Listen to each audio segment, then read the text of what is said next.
47મીનો બીજો ભાગ જીવન ઘડતરના પ્રેરક પ્રસંગો. એના લેખક છે હરેશચંદ્ર. હું લખતા ભૂલી જાઉં તો મને ક્ષમા કરજો. કદાચ આમાં બહુ લાંબુ થઈ જાય છે, ક્યારેક જાતું નથી તો લખવામાં લાંબુ થઈ જાય છે, તો કદાચ ના લખું તો તમે સમજી જાજો. 47નો બીજો ભાગ. વિદેશી રમકડા વડે રમાય, વિદેશી રમકડા વડે રમાય. અને આપણે બાળકોને ત્રિકાળ સંધ્યા, સવારે ઉઠતા, બપોરે જમતા, સાંજે સૂતા, આપણા બાળકોને ત્રિકાળ સંધ્યા ખાસ બોલાવજો. એની સાથે બધા ફેમિલી સાથે સંયુક્તમાં બોલજો. બાળકોને બાળ સંસ્કાર કેન્દ્રમાં મોકલજો. વડીલો દાદાની કેસેટમાં જાજો, બની શકે તો સ્વાધ્યાયમાં જાજો. એથી કરી આપણા બાળકોને સારા વિચાર સારા ને આપણું જે કંઈ ઘરનું તંત્ર છે ને, અત્યારે જો બાળકો વરતા નથી, પૈણતા નથી, કોઈના 50-50 વર્ષના, 40-40 વર્ષના બિચારા યંગ થઈ જાય છે, તો દીકરીઓ પણ નથી વરતી, દીકરાઓ પણ નથી વરતા. એથી કરી અને જો આપણે આ ભગવાનનું કામ કરીએ તો ભગવાન કામ કરે. આપણે આપણું ભગવાનનું કામ કરશું તો આપણું કામ ભગવાન કરશે. આપણે ભગવાનને સોંપી દેવાનું. જે કાંઈ મારું છે એ બધું જ તમારું છે, તમારું જ મારા આગળ હાલીને કરવાનું છે, મોર તમારે રહેવાનું છે. અમે તો નિમિત્ત છીએ, બાકી કરતા હતા બધું તમે જ છો. તો આપણે એ કરી લેશું અને ગણપતિ દાદાને કહેશું અમે વાંચીએ, એમાં હાજર રહેજો આખો પરિવાર. મારી ભૂલચૂક થાય તો માફ કરજો. કરાગ્રે વસતે લક્ષ્મી, કરમૂલે સરસ્વતી, કરમધ્યે તુ ગોવિંદમ, પ્રભાતે કર દર્શનમ, સમુદ્ર વસને દેવી, પર્વત સ્તન મંડલે, વિષ્ણુ પત્ની નમસ્તુભ્યમ, પાદ સ્પર્શ સ્વમે, વસુદેવ સુતમ દેવમ, કંસચારુણમર્દનમ, દેવકી પરમાનંદમ, કૃષ્ણમ વંદે જગદ્ગુરુ, કૃષ્ણમ વંદે જગદ્ગુરુ. આપણે આવ્યા છીએ 47મીનો બીજો ભાગ. વિદેશી રમકડા વડે રમાય. ગાંધીજીનું કેવું કામ હતું?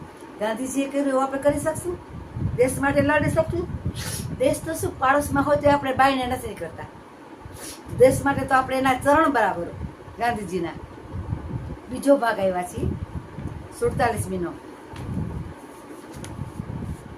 એને તો એનો દેશ પાછળ એનો જીવ દઈ દીધો ગાંધીજીએ તો.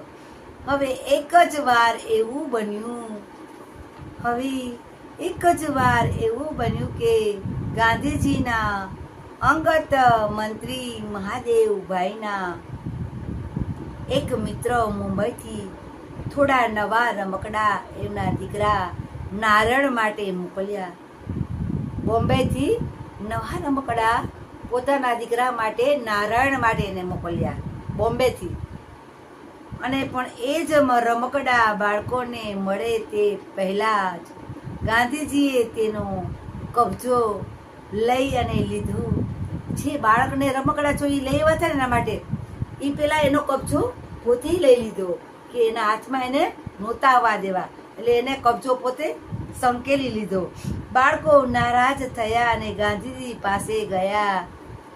અરે, અમારા માટે જે રમકડા આવ્યા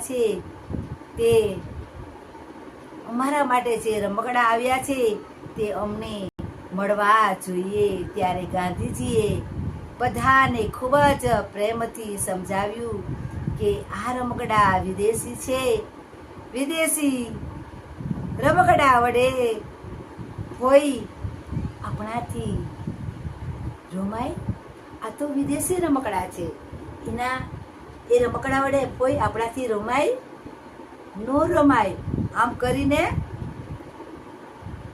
અરે, વિદેશી તો ચીજો સામે આપણું આંદોલન ચાલે છે. વિદેશની વસ્તુ માટે આપણું આંદોલન ચાલે છે ને આપણે શું? આપણે જ એના વિદેશી રમકડાથી રમીએ? શું આપણે અત્યારે આંદોલન ચાલે છે ને એના રમકડાથી શું આપણે રમીએ? નો રમાય.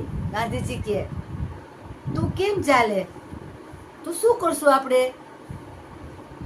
અરે ગાંધીજીએ તો એટલા જ પ્રેમથી અને સરળતાથી સમજાવ્યું હતું કે એમના વાત બાળકો જડ સમજી ગયા, જલ્દી સમજી ગયા. ગાંધીજી એવી રીતના સરસ સમજાવ્યું ને તેના મગજમાં ઉતરી ગયું, બાળકોના મગજમાં.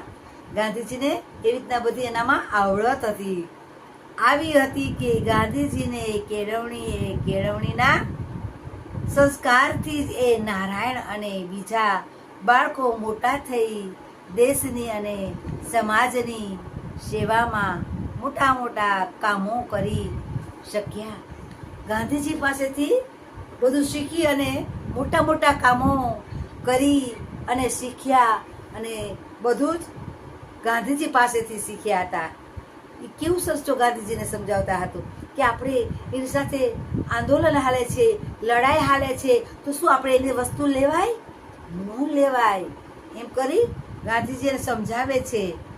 અરે એમના તો ઘડતરમાં આ બધા જ સંસ્કારોએ ઘણો બધો ભોગ ભજવ્યો છે.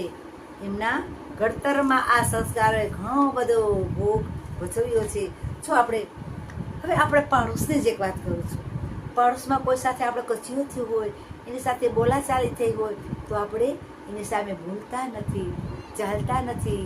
એની બાજુમાંથી નીકળીએ તો એના સામું જોતા નથી, એકબીજાને વેર થઈ જાય છે. એવું કાંઈ પણ ખોટું બોલાઈ જાય, કાંઈ ખોટું થઈ જાય તો એકબીજાને વેર થઈ જાય છે. આપણે આવ્યા છીએ 17મી વાર્તા, ગુણનિધિ ચરિત્ર અને આખ્યાના કથા. ગુણનિધિ ચરિત્ર અને આખ્યાની કથા આપણે આવ્યા છીએ 17મી અધ્યાય બીજાનો. અને વાર્તામાં 47મીના 2 ભાગ પૂરા થઈ ગયા છે ને આપણે 48મો ભાગ આવ્યા છીએ. 47ના 2 ભાગ પૂરા થઈ ગયા છે અને 48માં આવ્યા છીએ. તો આવતા વખતે શું મારા બાળકોને કે જેવું આપણે ગાંધીજી જીવ્યા એવું આપણે જીવન જીવશું, કે કોઈ આપણને ખોટી રીતે કહે તો આપણે ખોટું લાગી જાય, કારણ કે આપણા આત્માને દુઃખ થાય. એટલે આપણે એવું કહી દઈએ, આમ નહીં કરવાનું, તેમ નહીં કરવાનું, તમારે નહીં આવવાનું. તો હું તમને એમ કહું, તમારે મારે ઘરમાં ઉંબરો નથી ચડવાનો, તો તમે એના ઘરે જાઓ, ભૂખા સુઈ રહ્યો, પણ એનો ઘરનો ઉંબરો ન ઓળંગો. એવી રીતના વટથી જિંદગી જીવો. જિંદગી જીવો તો એવી જીવો, ટક્કર ખાર જેવી જીવો. જિંદગી જીવો તો એવી જીવો, ટક્કર ખાર જે. બાજુમાં પાડોશમાં આપણે બાજવાનું થયું હોય તો આપણે એની ઘરે જાય ન જાય. આપણે આઘાત લાગી ગયો હોય, એને આપણાથી આપણે હારે કંઈક ખોટું કર્યું હોય તો આપણે બોલીએ નહીં, બગાડીએ નહીં, પણ એની ઘરે ન જાય. કોઈ દિવસ પાડોશમાં કોઈ હારે સંબંધ નહીં બગાડવાનો, કોઈ હારે બાજવાનું નહીં, કોઈ હારે બોલવાનું નહીં. તમને ખબર પડે કે આ માણસો આવા છે તો પ્રેમથી એને સાથેથી ખસી જવાનું, પણ એની સાથે સંબંધ નહીં બગાડવાનો હંમેશા. પછી કોઈ બી હોય, પાડોશી હોય, આડોશી હોય, કે સગાવાલા હોય, સંબંધી હોય, કુટુંબ હોય, આપણને એમ થાય કે આપણે ત્યાં જવા જેવું નથી તો આપણે નહીં જવાનું. ત્યાંથી એ રસ્તે બંધ કરી દેવાનું અને પેક થઈ જવાનું. આપણે બોલવાનું નહીં. ને ઉપરવાળો તો તમે જેવા કર્મ કરો, ઉપરના ચોપડે તો લખાય છે. હવે તો ચોપડા નથી, એવા કેલ્ક્યુલેટર આવી ગયા છે. તમે જેવું કર્મ કરશો એવું તમારું લખાશે, હું જેવું કર્મ કરીશ એવું મારું લખાશે. અહીંનું અહીંયા જ ભોગવવું પડે છે, ક્યાંય જ નથી. કર્મ કિએ જા ફલ કી ચિંતા મત કરના इंसान, એ ગીતા કા જ્ઞાન, એ ગીતા કા જ્ઞાન. કર્મ કિએ જા ફલ કી ચિંતા મત કરના इंसान, એ ગીતા કા જ્ઞાન, એ ગીતા કા જ્ઞાન. કોઈ બી સારા કર્મ કરો, એની પાછળ આપણે હેતુ નહીં રાખવાનો કે મને આમ થશે, મને તેમ થશે, મને આમ થશે. કાંઈ વાંધો નહીં. ઉપરવાળો છે એ ક્યારેક આપણા સામું જશે. આપણે સાચી નીતિ હશે, સાચું દિલ હશે તો કોઈ દિવસ કોઈનું ક્યારેય અટકતું નથી. ઉપરવાળો સદાય એની હારે છે. કોઈનું ખોટું કરવું નહીં, ખોટું લેવું નહીં, કોઈની હાય ના લે, કોઈને ખરાબ ના બોલવું, એવી મારી અપીલ છે. બની શકે તો સારા વિચાર, સારા સંસ્કાર